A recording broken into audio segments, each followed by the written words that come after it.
अब बाबा जी की बात है तो हम ना मान रहे, पर डॉक्टर की बात है डर के मारे। अब 2-3 जगह सत्संग भये, सायपुर में भयो, हम वो ना माने बाल मुकन जब एक पूरा जबरदस्ती के बैठने पड़े, और नाकल सेंदली में हुआ। यहाँ तो मैंने कोई किनका दानो ना दियो, घर ते रोटी खा के हो घर या खाए, एमाई एक पूरा खा लियो गरिष्ठ, माने रात को बहुत परेशान करे, तबीयत खराब है गई। तो देखो जब डॉक्टर मना कर दे कि तुमको ये परहेज करना है, घी नहीं खाना है, गरिष्ठ नहीं खाना है, मिठाई नहीं खानी है, दूध नहीं पीना है, तो मौत के डर से या बीमारी के डर से डॉक्टर की बात है तो हम हार मान लें। अगर हमने ये चीज खाई तो हमको दिक्कत आ गई। और बाबा जी कह रहे हैं कि आगे समय खराब आ रहा है, साकार ये जाओ भजन कर लो, बचनो हो, किसी की निंदा चुगली मत करो, ईर्ष्या मत करो, बुराई में बाहर निकाल दो, काऊ को धोखा मत दो, काऊ ते रिश्वत मत लो, सेवा करो, जीवों पर दया करो। हम उनकी बात है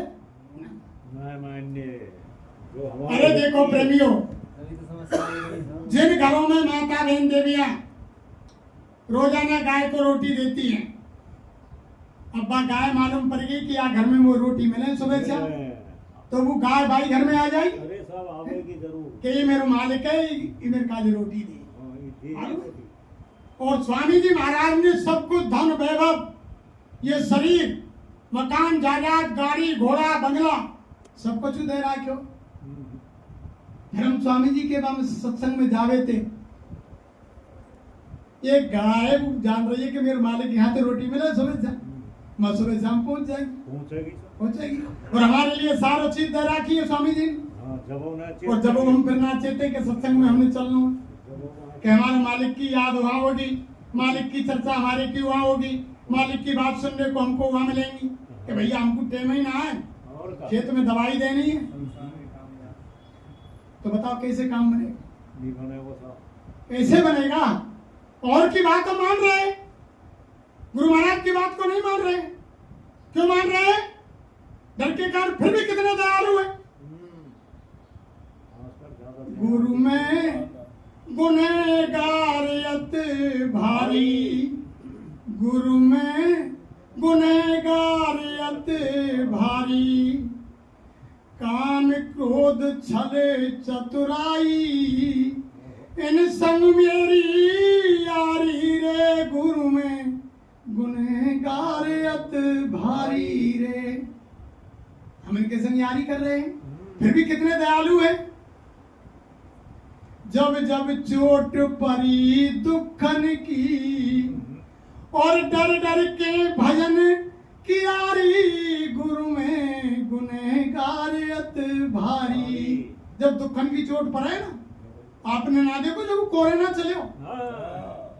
चलो तो हम दूसरे की तो झपकेंगे, हमारे पूरे परिवार के बहू नाती बेटा सब एक रूम में इकट्ठे हो जाए, प्रार्थना बोले और ध्यान भजन सुमरन करे कि तो आगो समय भजन करो और ये बचावे। और जब कोरोना समाप्त है वो फिर सबने बंद कर दी। जब जब चोट पड़ी दुखन की, और डर डर के भजन की यारी, और देख दया मेहर सतगुरु की, इसी भजन को मान लिया। कितने दयालु। और क्या हम डर के भजन कर रहे हैं कि बीमार नहीं हो जाए, मर नहीं जाए, वैसे नहीं कर रहे राजी खुशी। और फिर भी देखो दया सतगुरु की, उसी भजन को मान रहे हैं कि मेरा बच्चा मेरा जीव भजन तो कर रहा है। कितने दयालु और हम कितने कठोर बन रहे हैं। अरे प्रेमियों, स्वामी जी महाराज की एक एक बात को, जहाँ जहाँ सत्संग हो, कोई जगह सत्संग की नहीं छोड़नी चाहिए। जब हम सत्संग में जाएंगे, सत्संग से ताजगी आती है, और कोई ना कोई वचन इनकी दया से ऐसा निकल के आता है जिसका असर हमारे अंतकरण पर पड़ता है, ठेस पड़ती है। जब महापुरुषों के वचनों की यानी चोट जब मन के ऊपर पड़ेगी, मन संसार से मुड़ेगा, जब ध्यान भजन में लगेगा, तो ऊपर से वो शब्द की आवाज आएगी, तब वो आत्मा जगेगी। जब आत्मा जगेगी तो अपने घर चलने की तैयारी करेगी। वो इस मनुष्य मंदिर में बेहोश पड़ी हुई है, आत्मा को कोई होश नहीं। इस मनुष्य मंदिर में बेहोश पड़ी हुई है, और मन जड़, जो जड़ है उसमें अपनी कोई शक्ति नहीं है। आत्मा की शक्ति सारी खींच रखी है और पूरे शरीर में आत्मा के ऊपर राज मन कर लो है। उसमें कोई अपनी शक्ति नहीं, मन जड़ है, आत्मा चेतन है, आत्मा की सारी शक्ति खींच के इस शरीर में राज मन कर रहा है। मन कर रहा।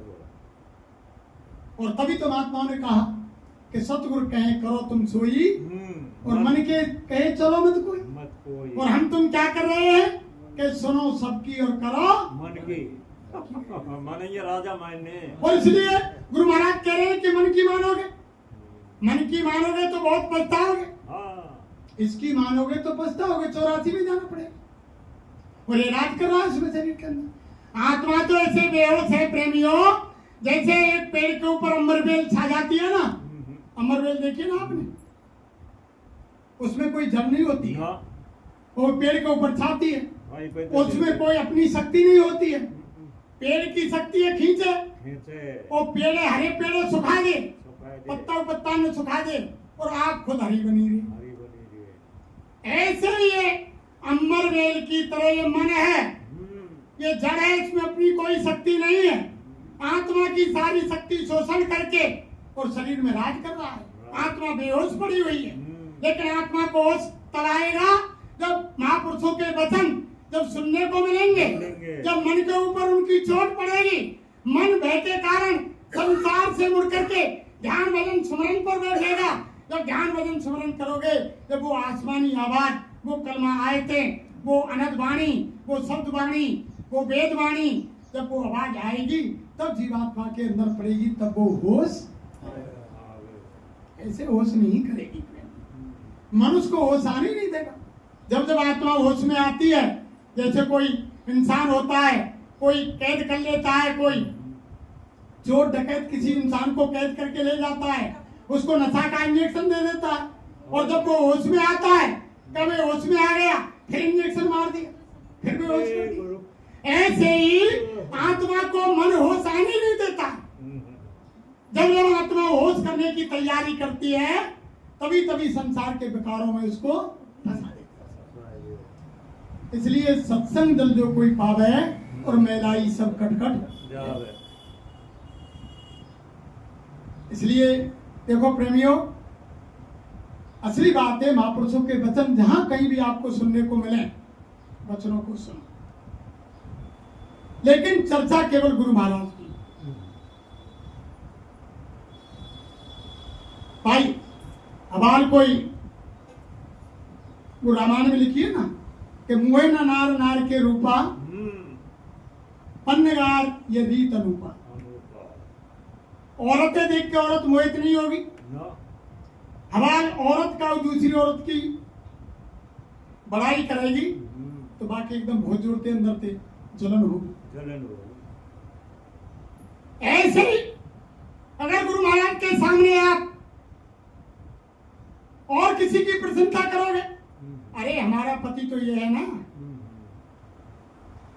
हमारा सच्चा पति तो ये मालिक है, और क्या भाई, इसकी प्रशंसा तो हम सुन सकते हैं।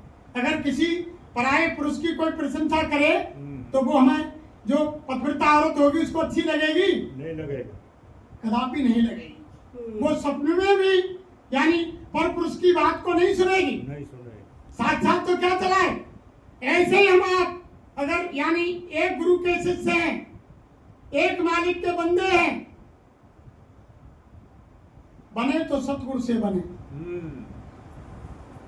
नहीं तो बिगड़े भरपूर इनते बने, और जाकी दूसर से बने बाके सिर ऊपर। यानी बने तो सतगुरु से बने, दूसरे से कैसे बनेगी? और अगर दूसरे से बनती है तो फिर वो कुछ नहीं है। ये सारी बात प्रेमियों जब तक हम रोजाना सत्संग की किताबें घर में बैठ के पढ़ो, जहाँ कहीं सत्संग में जाओ, सत्संग से हमेशा ताजगी आती है। जब सत्संग सुनेंगे तो मन में और ही फुर्ना आती है हमारे, और जब हम घर में बैठ जाएंगे तो अनेकों प्रकार के संसारी विचार आते हैं। मन ये 24 घंटे सुमरन करता रहता है। मन यानी ये कभी भी खाली नहीं रहता है। कभी भी निठल्ला नहीं रहता है मन। ये 24 घंटे सुमरन करता रहता है। चाहे सुमरन किसी का करे, यानी पति का करे, पत्नी का करे, घर का करे, गृहस्थ का करे, खेत का करे, दुकान का करे, दफ्तर का करे, धनवार खजाने का करे, मकान का करे, गाड़ी का करे, यानी लड़ाई का करे, झगड़े का करे, कोई ना कोई सुमरन 24 घंटे मन करता। इसी मन के लिए तो गुरु महाराज ने कहा कि एक राजा और जंगल में चले गए। जब जंगल में चले गए तो उनको एक भूत मिल गए साक्षात। राजा ने पूछा कि तुम कौन? कि मैं भूत हूं। कि तुम क्या काम करते हो? कि जो काम किसी पर नहीं हो मैं उस काम को करता हूं। राजा ने कहा तो तुम मेरे साथ चलो। भूत ने कहा कि महाराज मैं तुम्हारे साथ चलूंगा, पर मेरी एक शर्त हो। कि बताओ क्या शर्त है? कि मुझको 24 घंटे काम चाहिएगा। काम चाहिए। अगर जिस दिन तुम मुझको काम नहीं देंगे उसी दिन मैं तुम्हारे राज का चौपट कर दूंगा। अब राजा ने विचार किया कि मेरे पास तो राजकाज का काम है, बहुत काम है, मंत्री से काम इसको दिलवा दूंगा, रात दिन लगा रहे। तो राजा ने फिर कहा ठीक है, हमारी शर्त, तुम्हारी शर्त हमें मंजूर है। राजा ने कहा कि मेरी भी एक शर्त है। कि बताओ महाराज? कि जो काम मैं कहूंगा यानी कड़े से कड़ा हो वो तुमको करना पड़ेगा। भूत ने कहा कि महाराज मैं अवश्य करूंगा, कोई काम हो नहीं हो तो जो सजा देंगे वो मुझे मंजूर है। अब भूत ले आए, दरबार में आई।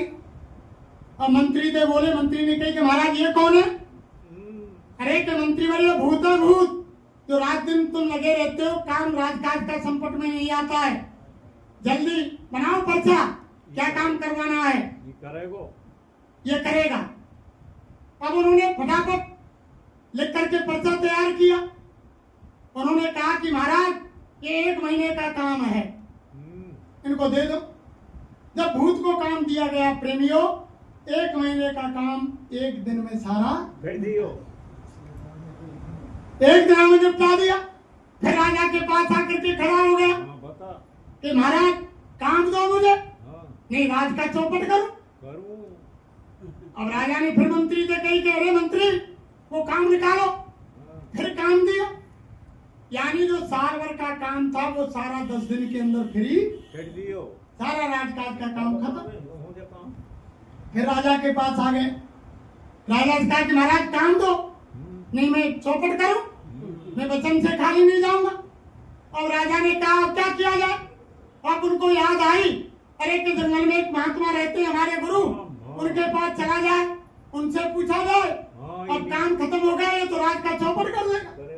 जब राजा दौड़ करके घोड़ा लेकर के जंगल में गए और जाकर के गुरु महाराज के चरणों में, आधी रात का समय था, गिर गए जाकर के। गुरु ने कहा अरे बच्चा, अरे राजन रात के 12 बजे। अरे के महाराज अगर दिन निकल आता और भूत को काम नहीं मिलता तो यानी राज का चौपट हो जाता, इसलिए मैं रात में आया हूँ गुरु महाराज, मुझ पर दया करो। अरे बच्चा क्या हो गया? अरे के महाराज एक जंगल से भूत में ले गया, उसने कहा कि मुझको काम देते रहना। अब राजकाज में सारा काम खत्म हो गया, जो साल भर का काम था 12 महीने का 10 दिन में इसने साफ कर दिया। अब क्या करूं? अरे बच्चा जब तुम्हारे पास काम नहीं है, एक बड़ा बांस लाओ, बांस लंबो सो बांस लाओ, तुम्हारे आंगन में उसको गाड़ दो और आंगन में गाड़ दो। उस भूत से कह दो जब कोई काम हो तो उससे काम कराओ, जब कोई काम नहीं उनसे कह दो कि इस बांस पे चढ़ो उतरो, चढ़ो उतरो लगे हो रहा है। जब उसको युक्ति बता दी महात्मा ने कि इस पर चढ़ो उतरो, चढ़ो उतरो, जब राजा को थोड़ी तसल्ली फिर आई, रात में ही बांस का इंतजाम किया, सुबह दिन निकलने से पहले बांस गाड़ दिया। भूत से कराया कि महाराज बताओ क्या काम है, जल्दी काम दो हमें। तब उन्होंने कहा कि देखो ये हमारे दरबार में बांस गड़ा हुआ है। जब कोई हम काम बताए उसको कर लो, नहीं इस पे ऊपर चढ़ो उतरो चढ़ो यहाँ लगे हो रे भैया, इसमें लगे रहो। और स्वामी महाराज ने इस कहानी को सुनाते हुए कहा कि वो भूत और कोई नहीं है, वो भूत है तुम्हारा मन। ये तुम्हारा मन है, ये 24 घंटे काम चाहता है।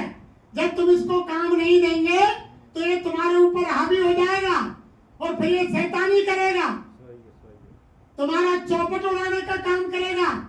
इसलिए आंगन में वो नाम रूपी बांस गाड़ दो, वो साधना का नाम रूपी बांस गाड़ दो, उस पे इस मन को चढ़ाओ, उतारो चढ़ाओ उतारो।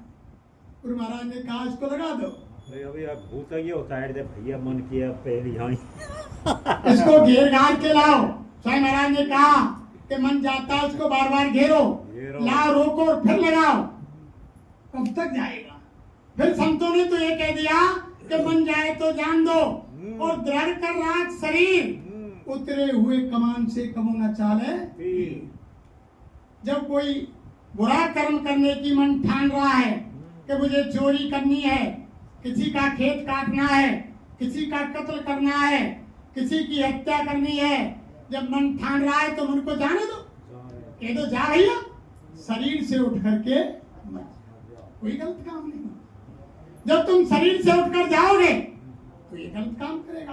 तभी तो रामायण में लिख दिया कि कोई करे अपराध, कोई करे अपराध, कोई कर्म फल भोग, अति विचित्र भगवंत गत को जाने जब योग। यानी कोई अपराध करता है और कोई उसके कर्म का फल भोगता है। अपराध करता कौन है प्रेमियों? ये आत्मा कभी मांस नहीं खाती, आत्मा कभी शराब नहीं पीती, आत्मा धोखा नहीं देती, आत्मा झूठ नहीं बोलती, आत्मा रिश्वत नहीं लेती, आत्मा कोई बद काम नहीं करती, आत्मा कोई गलत काम नहीं करती। करवाता कौन है? मन। करता कौन है? शरीर। करवाता मन है, करता शरीर है, और उसका दंड किसको भोगना पड़ता है? यही तो रामायण में लिख दिया कि कोई करे अपराध। और जो वैसे संसारिक लोग हैं, विद्वान लोग अर्थ लगाते हैं कि बाप ने कर्ज कियो, अनाप शनाप करो, दारू पी, जुआ खेले और छोरा पे कर्ज करेगो, अब बा कर्ज छोरा भुगत रहो, वो यहाँ लगाते हैं। लेकिन ये नहीं, कोई करे अपराध, अपराध करवा रहा है मन, कर रहा है शरीर, और उसका भोग भोगना पड़ रहा है आत्मा। महापुरुषों ने सारी रामायण के अंदर ऊपर का भेद लिखा, नीचे की कोई कहानी कच्चा गोसाई महाराज ने नहीं लिखा, सब ऊपर का भेद है रामायण के अंदर। लेकिन वो कब मिलेगा कि बाल को आग और उत्तर कौन जाने, कोई पूरो पूरो संत। जब संत महात्माओं की वाणी से उनका अर्थ आपके सामने किया जाएगा तब वो रामायण समझ में आएगी, ऐसे नहीं आने वाली। जानते हैं, हम हर चीज को जानते हैं, लेकिन जिन्होंने जिन शास्त्रों को महापुरुषों ने बनाया उनका अर्थ वही निकाल सकते हैं। और जिन यानी डिग्री प्राप्त करके, जिन यानी व्याख्याताओं ने यानी पढ़ने की पुस्तकें बनाई और कोई 5 और 8 क्लास पढ़ के उनका अर्थ निकाले तो अर्थ का अनर्थ ही करेगा। ऐसे ही महापुरुषों के वचन, जितने भी हमारे धर्म शास्त्र हैं, उनमें महापुरुषों की वाणी है। जो श्री व्यास जी महाराज ने देखा अपने अनुभव में, वो भागवत में लिखा। भगवान कृष्ण ने जो अपने अनुभव में देखा वो गीता में लिख दिया। गोसाई महाराज ने जो अपने अनुभव में देखा वो रामायण में लिख दिया। मोहम्मद साहब ने अपने अनुभव में देखा वो कुरान शरीफ में लिख दिया। ईसा मसीह ने जो अपने अनुभव में देखा वो बाइबल में लिख दिया। अब वो जो जिन्होंने धर्मशास्त्र लिखे हैं, ऐसे ही महापुरुष जब आएंगे तब उनका अर्थ सही तरीके से नहीं बनना, अर्थ का अनर्थ होगा। इसलिए समय है हमारे साथ। हमें तो है भैया पर मन 2:35 है वो मुझे आ रही भाई, और सुनाया दे भाई मन के भूत सारी। जय गुरुदेव। गुरुजी मेरे मन को भूत उतारो, गुरुजी मेरे मन को भूत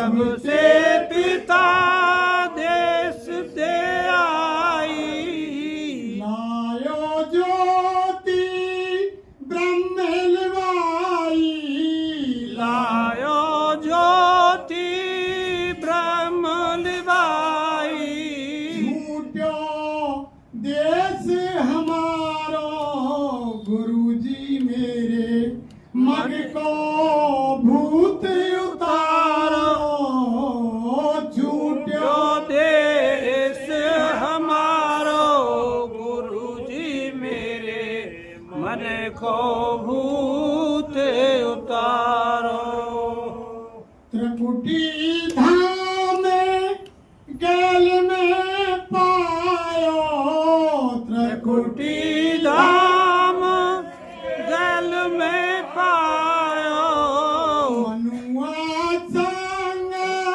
वहाँ से आयो, मनवा संग वहाँ से आयो, लगो भूत मत मारो स्वामी जी मेरे मन को भूत उतारो, लगा भूत बारो स्वामी जी मेरे मन को भूत उतारो। जब जीवात्मा प्रेमियों सत्यलोक से तप करके निरंजन भगवान जिनकी ये रचना है सृष्टि की, जब हमारे पिता से मांग कर लाए तो रास्ते में जब ये त्रिकुटी धाम आया, वह रास्ते का भूत है, हाँ रास्ता में तेज लगे वहीं से नहीं आया। जैसे कोई हमारे कोई पकवान मिठाई खा के कोई हमारी माता बहन देवी चली जाए और कब रास्ता में पीपर के नीचे बर के नीचे कोई रास्ता को भूत मिल जाए तो मिठाई खा के आइए तो वहाँ ऊपर भूत लग जाए, फिर वह रात दिन उतरवाए करें शाने भोपेन के डेंग, लेकिन वो छोड़े ना, ऐसे ही रास्ता को भूत है। ये जीवात्मा के साथ रास्ते का भूत है। जीवात्मा के अंदर पूरी ताकत थी, वो चेतन थी, इतने इसने सोच लिया कि मेरे पास अपनी कोई ताकत नहीं है, आत्मा में ताकत है, जो ये आत्मा के साथ रास्ते का। फिर आगे क्या कहा, मनुआ मौज करे हर साबे, मनवा मौज करे हर सावे, काले कर्म पे मोल पिटावे, काल कर्म पे मोह पिटावे, आयो दुखी अपारो गुरुजी मेरे मन को भूत उतारो, पायो तो के पारो गुरुजी मेरे मन को भूत उतारो, ओ स्वामी जी मेरे मन को भूत उतारो, स्वामी जी जी मेरे मन को भूत उतारो, तुम तो गुरु समरथ अंतर्यामी, तुम तो गुरु हरि मेरो फांद छुड़ायो स्वामी, मेरो फांद छुड़ायो स्वामी, मन को पकड़े पछाड़ो गुरुजी मेरे मन को भूत उतारो, मन को पकड़े पछाड़ो, आप तो बना लो पीने पीने सब कहते हैं ये कि बना लो जो सबको बन रही है। उतारो, ओ स्वामी जी मेरे मन को भूत उतारो, गुरुजी मन का भूत उतारो, उतरे भूत सुखी है जाऊं, उतरे भूत सुखी है जाऊं, माता बहन देवी भूत लग जाए, हाँ जब रात दिन घर में खेले ना खुद चैन तेरे ना परिवार चैन के रहंदे। ना रिंदे। और जब कोई सियानो ऐसा मिल जाए भूत के जबरदस्त, हाँ। जब वो भूत उतर जाए तो शांति घर में आ जाए। ऐसे ही रात दिन हम आपको मन के रास्ते का भूत रात दिन नचा रहा है। नचारो। तो फिर क्या करें? उतरे भूत सुखी है जाऊं, उतरे भूत सुखी है जाऊं, करके भजन अपने घर जाऊं, करके भजन अपने घर जाऊं। ओ जीव सुखारो गुरुजी मेरे मन को भूत उतारो। ओ जीव सुखारो गुरुजी मेरे मन को भूत उतारो। जब तक ये मन का भूत नहीं उतरेगा, जब तक इस संसार में आप सुखी होने वाले नहीं है। और सियानो जबरदस्त मिल गए, और का भूते उतारवे वारो सियाना जबरदस्त है। और का अगर अब की बार भी आपका भूत नहीं उतरे हो तो फिर 84 लाख योनिन में चले जाओगे, फिर जन्म जन्म तक भूत उतरने वाला नहीं है। फिर नहीं उतरने वाला। ऐसा मौका नहीं आने वाला है प्रेमियों। ऐसे महापुरुष हाँ। कभी आज तक धरती पर कोई नहीं आए, नहीं आए। भूते न भविष्य ना कोई पहले आए। और शायद गुरु महाराज ने इसीलिए तो कहा, हाँ। अरे बच्चे बच्चियों, मैंने तुमको लेने के लिए दादू, नानक, रैदास, रमदास, भीका साहब यानी पलटू साहब, गोसाई महाराज और कबीर दास, राधा स्वामी महाराज, ना जाने कितने महात्माओं को धरती पर मैंने तुमको लेने के लिए भेजा। जब तुमने उनकी बात नहीं मानी, जब तुम नहीं आए, तो अब की बार में स्वयं चल के धरती पर आया। जब स्वयं कुल मालिक अनामी धाम के महाप्रभु जब यहाँ स्वयं चल करके आए हैं, तभी हम नहीं समझ पा रहे हैं प्रेमियों। तो ऐसी शक्ति शायद भविष्य में कोई मुश्किल ही आएगा। नहीं आवेगी। इस तरह नामदान हमने तो बहुत महात्माओं की वाणी पढ़ी, बहुतों के इतिहास सुने, आज तक जैसे हमारे गुरु महाराज ने नामदान मंच से लुटाया, हाँ। ऐसे आज तक किसी महात्मा ने ना दियो। किसी ने नहीं दिया। किसी ने नहीं। क्यों? कि पूरा पावर है, हाँ। फुल शक्ति है, खुले खजाना फुल भरा हुआ है, दोनों हाथों से उलीच रहे हैं कि ले लो, ले जाओ, ले जाओ। स्वयं महाराज सन 2012 में जब ये नरलीला नहीं खेली थी, उससे पहले होली के सत्संग में गुरु महाराज ने कहा, अरे बच्चे बच्चियों, तुम इस नामदान के लायक नहीं थे, तुम सबके सब नालायक हो, कोई भी लायक नहीं है। मैंने तुम्हारी झोली में इसको जबरदस्ती डाला है।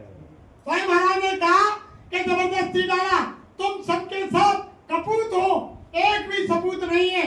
मुझको 5 आदमी चाहिए थे, अगर मुझको एक भी मिल जाता तो कभी का परिवर्तन हो जाता।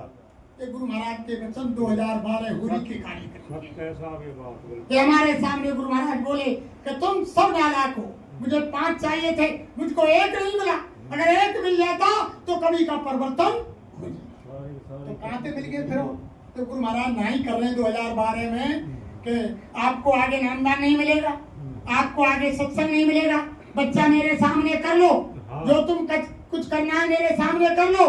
2012 की बात बता रहा हूँ, आपको आगे नामदान नहीं मिलेगा, सत्संग नहीं मिलेगा, मेरे सामने कर लो, थोड़ी मेहनत तुम करो, थोड़ी मेहनत हम करें, अरे बच्चा उसी में तुम्हारा काम बन गया। बहुत गुरु महाराज स्वयं महाराज बहुत गिड़गिड़ाए, कितना कहा गुरु महाराज ने, अरे बच्चा मेरा काम कर दो, तुम मेरे कहने से मेरा एक काम कर दो। जिस संसार की दौलत के लिए, जिस संसार के भोग विलासों के लिए रात दिन तुम इतनी कड़ी मेहनत कर रहे हो, जब तुम मेरा एक काम कर दोगे तो संसार का सारा सामान मैं तुमको गिफ्ट में मुफ्त में दे दूंगा। ऐसा महाराज ने 2012 कि मेरा काम मेरे कहने से तुम भजन कर लो, और कोई काम नहीं उनका। उन्होंने कहा मेरे कहने से भजन कर लो, जब तुम भजन करोगे तो सारा संसार की जो तुम्हें चीज चाहिए मैं मुफ्त में गिफ्ट में तुम्हारे लिए दे दूंगा। लेकिन अब आप नहीं समझ पाए। लेकिन अरे प्रेमियों, वो समय आ रहा है बुरी तरह से दहाड़े मार मार कर रोना पड़ेगा। रोना पड़ेगा वही सब, रोना पड़ेगा, वो समय आ रहा है। बिल्कुल रोना पड़ेगा। ऐसा समय आ रहा है कि घर में बैठ करके कोने में रोओगे, आपकी बात को सुनने वाला कोई नहीं। कोई नहीं होगा। इतना भयानक समय आएगा। गुरु महाराज के वचनों को याद करो कि एटम के अंगारों से पत्ती पत्ती झुलस जाएगी, पेड़ों में छाल नहीं रहेगी, खाने को अन्न का दाना नहीं मिलेगा, यानी तालाबों में पानी ऐसे सूख जाएगा, जल के जीव छटपटा के प्राण त्याग देंगे। सही महाराज की आपने भविष्यवाणी नहीं देखी, सुना नहीं, सबने सुना है। ऐसा समय आ रहा है, अन्न का दाना नहीं मिलेगा। जब इधर से कलयुग जाएगा, अपनी सामग्री को मांगेगा जो तुम्हारे लिए दे रखा है उसने, तो झूठ बोलो, चोरी करो, अन्याय करो, व्यभिचार करो, कत्ल करो, रिश्वत लो, जितने भी यानी खराब कर्म है, जो कलयुग के कर्म का कर्जा है, शराब पियो, मांस खाओ, ये सब खराब कर्म का कर्जा जो कलयुग ने आप हमको दिया है, जाते वक्त वो मांगेगा, अरे संसार वालों, मेरा कर्जा मुझे मैं ब्याज के वापस दो। जब हम आप नहीं दे पाएंगे, वो कहेगा मेरा कर्जा दो। जैसे कोई धनी मानी जब बैसाख का महीना आ जाता है, बार बार तगादा करता है कि मेरा पैसा दो, बैसाख आ गया मैं ब्याज के, जब नहीं दे पाते हैं तो बुरी भली कहता है।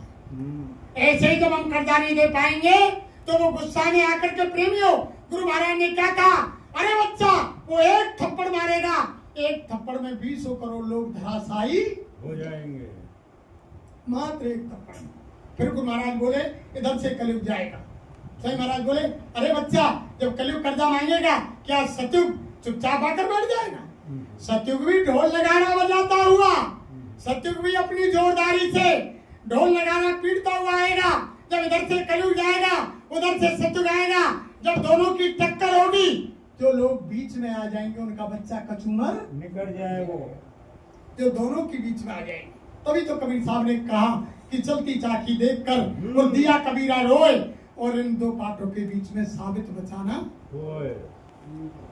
चलती चाकी देखकर हंसे यानी कमाल, और साबित वो बच गए जिनने कीली का लिया सार, यानी जो कीली के सारे दाना आ जाता है प्रेमियों चक्की में, रात दिन चक्की चलती रहती है, कीली के सारे जो दाना लग जाता है, सब दानों का चूर बन के बाहर निकल आता है, लेकिन कीले के सारे जो दाना रहता है, रात दिन चक्की चलती रहती है, उसका कोई बाल बांका नहीं करता है। कीली क्या है? गुरु महाराज और का वो यानी परमपिता परमात्मा। अपने धर्म पर आ जाओ, मानवता पर आ जाओ, इंसान बन जाओ, बुरे भले कर्मों को छोड़ दो, मांस मछली अंडे शराब खाने पीना छोड़ दो। यानी गुरु महाराज ने तभी तो प्रचार करा कि बाबा जी का कहना है और शाकाहारी रहना है, शाकाहारी हो जाओगे तो बीमारी से बचाओगे। बाबा जी तो बचा रहे हैं और शाकाहारी बना रहे हैं। अरे गुरु महाराज ने मन से यही कहा, रे बच्चा, अगर तुम भजन नहीं करते हो तो संसार वालों से कह दो, प्रचार कर दो, हर जीव के कान में डाल दो कि आने वाले खराब समय से तुम बचना चाहते हो तो शाकाहारी हो जाओ। अगर तुम शाकाहारी भी हो गए तो खराब समय में तुम्हारी रक्षा बोल दे भाई। कितनी दया कर रहे हैं, इतनी दया स्वयं महाराज कर रहे हैं, फिर भी हम उनकी बात को नहीं सुन।